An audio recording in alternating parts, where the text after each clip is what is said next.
فرماتے ہیں اصلی عقل مند وہ لوگ ہیں جو اللہ کو یاد کرتے تھے، کھڑے ہوئے بھی بیٹھے ہوئے بھی، اور اللہ ان کے دل میں اس قدر اتر گیا تھا کہ ان کی جانوں کو اللہ تعالیٰ سے اس قدر شدید تعلق تھا، جب کروڑ بھی بدلتے تھے تو اللہ کا نام لبوں پر آ جاتا تھا۔ اس وقت عدالتوں کی بار ایسوسی ایشن اور بڑے بڑے سائنسدانوں کے چہروں پر ذلت چھا جائے گی۔ وجوہ یومئذ مسفرہ، یہ ہے نیک لوگوں کے لیے اس دن بہت سے چہرے ہنستے مسکراتے ہوں گے۔ وجوہ یومئذ مسفرہ ضاحکۃ مستبشرہ، اور وہ ہنستے ہوں گے، مسکراتے ہوں گے، بشارت یافتہ ہوں گے، خوش ہوں گے کہ آج کے دن تو ہمارا دن ہے۔ دنیا والوں کا یہ دنیا والوں کی دنیا یہیں تک ہے، اور آخرت والوں کا دن وہ ہے، اور آخرت ہمیشہ کا دن، ہمیشہ کی کامیابی پر وہ ہنستے مسکراتے ہوں گے۔ وجوہ یومئذ مسفرہ ضاحکۃ مستبشرہ ووجوہ یومئذ علیہا غبرہ ترہقہا قطرہ، اور بعض چہروں پر جو ایسی گرد چھائی ہوگی، بالکل اترے ہوئے چہرے ہوں گے، ترہقہا قطرہ، بالکل ان کے اندر خوف ہوگا، اور وہ بجھے ہوئے چہرے ہوں گے، کیونکہ ان کو پتہ ہے آج یہاں پہ کوئی سفارش کام نہیں آئے گی۔ ساری ہماری دنیا کی، جو دنیا میں جس سے ہم کام لیتے تھے کہ ارے ایک فون کیا اور کام ہو گیا، یہاں کوئی پوچھنے والا نہیں ہے۔ وہاں تو اعمال صالحہ اور متقین کا جھنڈا لہرائے گا، لہذا ان کے چہروں پر ذلت چھا جائے گی۔ جو دنیا میں اپنے آپ کو بہت عقل مند اور بڑا آدمی سمجھتے تھے، کل کو پتہ چل جائے گا کہ کس پر سوار تھے، ہونٹ کاٹتے ہوئے ہاتھ ملیں گے۔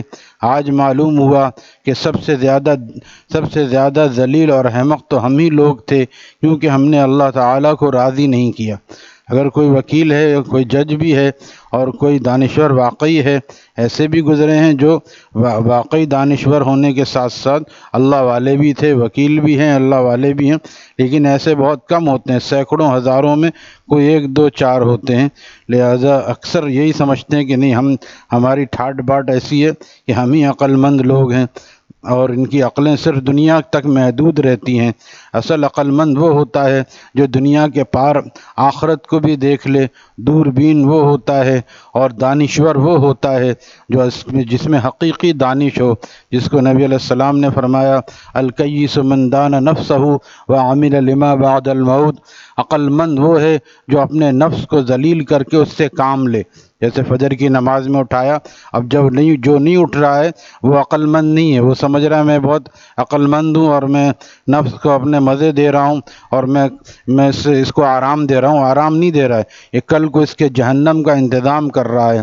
تو الکیس من دان نفسہ وعمل لما بعد الموت، عقل مند وہ ہے جو اپنے نفس کو زیر کرے، ذلیل کرے، قابو میں کرے۔ جیسے سواری اپنے قابو میں ہوتی ہے، نفس ہماری سواری ہے، ہم اس کے سوار ہیں۔ اگر آدمی گاڑی پہ بیٹھے اور گاڑی خود بخود چلنے لگے، ہمارا ارادہ صدر جانے کا اور گاڑی سوراب گوٹ جانے لگے، تو پھر گاڑی کہاں ہوئی ہے؟ پھر تو آدمی کے لیے زحمت بن جائے، جہاں چاہتے۔ تو نفس ہمیں اسی طرح لے کے جاتا ہے جہاں چاہتا ہے۔ روح کو اصل میں سوار ہونا چاہیے، لیکن روحانیت کمزور ہے، ظاہر سی بات، جس کو گاڑی چلانی نہیں آئے گی ادھر ادھر مارے گا۔ تو نفس سوار ہے، اور آج ہم سواری بنے ہوئے ہیں۔ ہونا یہ چاہیے تو روحانیت سوار ہوتی اور نفس جو ہے اس کے تابع ہوتا۔ تو فرمایا الکیس من دان نفسہ وعمل لما بعد الموت، عقل مند وہ ہے، کیس کا مطلب عقل مند وہ ہے جو اپنے نفس کو قابو میں کرے اور وہ کام کرے جو مرنے کے بعد کام ہے۔ لما بعد الموت، وہ کام کرے جو مرنے کے بعد کام میں آنے والے ہیں۔ جیسے عقل مند دنیا کا وہ ہوتا ہے کہ جو شارجہ دبئی جاتا ہے کمانے کے لیے، کینیڈا جاتا ہے، وہیں خرچ نہیں کرتا۔ عقل مند وہ ہوتا ہے جو یہاں پہ لاکھوں روپے، کروڑوں روپے تک بیچتا ہے، پھر 5 7 8 10 سال تک نوکری کر کے پھر واپس آ کے یہاں ٹھاٹ باٹ کی زندگی گزارتا ہے، اس کو عقل مند کہتے ہیں۔ اور جو وہاں جا کے وہیں کھا پی لے، کچھ بھی لے کر نہ آئے ساتھ، اس کو ہر آدمی کہے گا کیسا بے عقلا ہے، باہر کیوں گیا تھا، صرف کھانے کمانے گیا تھا اور صرف وہیں پہ ختم کر کے آ گیا۔ تو اسی طرح دنیا میں بھی اللہ تعالیٰ نے ہمیں بھیجا ہے تاکہ نیک اعمال لے کر آؤ، تاکہ ہمیشہ کی زندگی میں وہ اعمال کام آئیں۔ یہ کرنسی اور ہے، یہ کرنسی ساری ختم ہونے والی ہے، اور جو اعمال کی کرنسی ہے یہ اگلے جہان میں چلے گی۔ الکیس من دان نفسہ وعمل لما بعد الموت، عقل مند وہ ہے جو اپنے نفس کو قابو میں کرے اور آنے والے کل کے لیے تیاری کرے، مرنے کے بعد والی زندگی کے لیے تیاری کرے۔ یہاں جیسے تیسے قسم پرسی میں جیسے آدمی باہر ممالک میں رہتا ہے، برگر کھا لیا، بن کباب کھا لیا، کوئی بھی چیز ایسی کھا لی، جیسے تیسے گزارا کر لیا، چھوٹے سے مکان میں کئی آدمی رہتے ہیں، کوئی بود و باش کی فکر نہیں، ہماری کوئی شان ہی نہیں ہے۔ شان تو اپنے ملک میں بنائیں گے جا کے، تو ہمارا ملک بھی اصل وہ ملک ہے کہ جہاں پہ شان ہوگی انشاءاللہ۔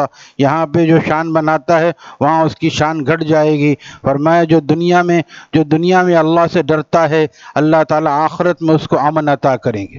دنیا میں ڈرتا ہے یعنی تقوی اختیار کرتا ہے، اللہ تعالیٰ آخرت میں اس کو امن عطا کریں گے۔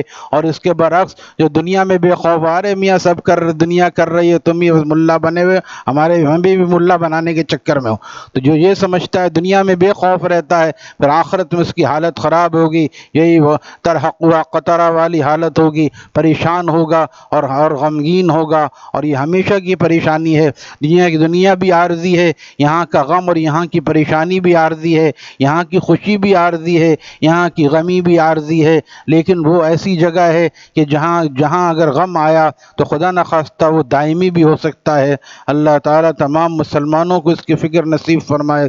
اگلا جز دیکھیے، نبی علیہ السلام فرما رہے ہیں الکیس من دان نفسہ وعمل لما بعد الموت والعاجز، ہمارے استاد نے فرمایا تھا الکیس کے مقابلے میں جب عاجز آئے گا تو بے وقوف بدھو، والعاجز من اتبع ہوا نفسہ، عاجز اور بے وقوف وہ ہے جو اپنے نفس کی اتباع کرے، جو نفس کی اتباع کرے، جو جی میں آ رہا ہے کر رہے ہیں، آج موبائل میں لگے ہوئے ہیں، نمازیں چھوڑ رہے ہیں، بس جو جی میں آ رہا ہے کر رہے ہیں، نفس کی اتباع کرے۔ والعاجز من اتبع ہوا نفسہ وتمنى علی اللہ تعالی، اور اوپر سے امیدیں بھی رکھتا ہے کہ مجھے تو بہت امید ہے، اللہ تعالیٰ بہت مہربان ہے، ہمیں ضائع نہیں کریں گے، ہم پہ بہت مہربانی کریں گے۔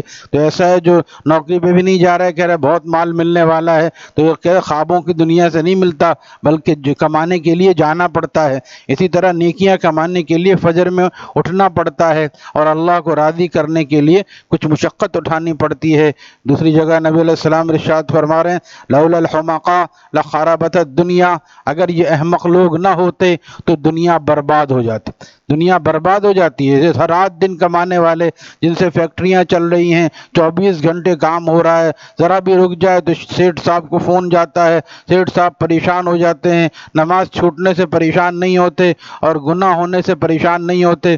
فیکٹری تھوڑی دیر بند ہو جائے، بجلی چلی گئی، پانی ختم ہو گیا، گیس ختم ہو گئی تو پریشان ہو جاتے ہیں، اتنا ہمارا پروڈکشن کون سا نقصان ہوا، کتنا نقصان ہوا، نقصان کیا نفع میں کچھ کمی آ گئی، اسی سے پریشان ہو جاتے ہیں۔ اور کتنا آخرت کا کتنا بھی نقصان ہو رہا ہے کوئی پریشانی نہیں ہے، وہ تو اللہ معاف کرنے والا ہے۔ فرمایا لولا الحمقاء، اگر یہ احمق لوگ نہ ہوتے لخربت الدنیا، دنیا برباد ہو جاتی، یعنی دنیا کی آبادی بھی انہی احمق لوگوں سے ہے جو دنیا میں رات دن لگے ہوئے ہیں، اور یہ پروڈکٹ وہ پروڈکٹ، کوئی ٹریڈنگ کر رہا ہے، کوئی مینوفیکچرنگ کر رہا ہے، کوئی فلانا، کوئی دن رات دکان چلا رہا ہے۔ جا کے دیکھیے جوڑیا بازار کیسے آباد ہے، بولٹن مارکیٹ کیسے آباد ہے، اکثروں کو نماز کی بھی فکر نہیں ہے، بس کام چل رہا ہے، دن سے رات ہو جاتی ہے، سر کھجانے کی فرصت نہیں، کہتے ہیں ہمیں تو موت کی بھی فرصت نہیں۔ حضرت فرماتے تھے ہاں اسرائیل علیہ السلام آ کے تم سے پہلے ٹائم لیں گے، مرنے کا جب وقت ہو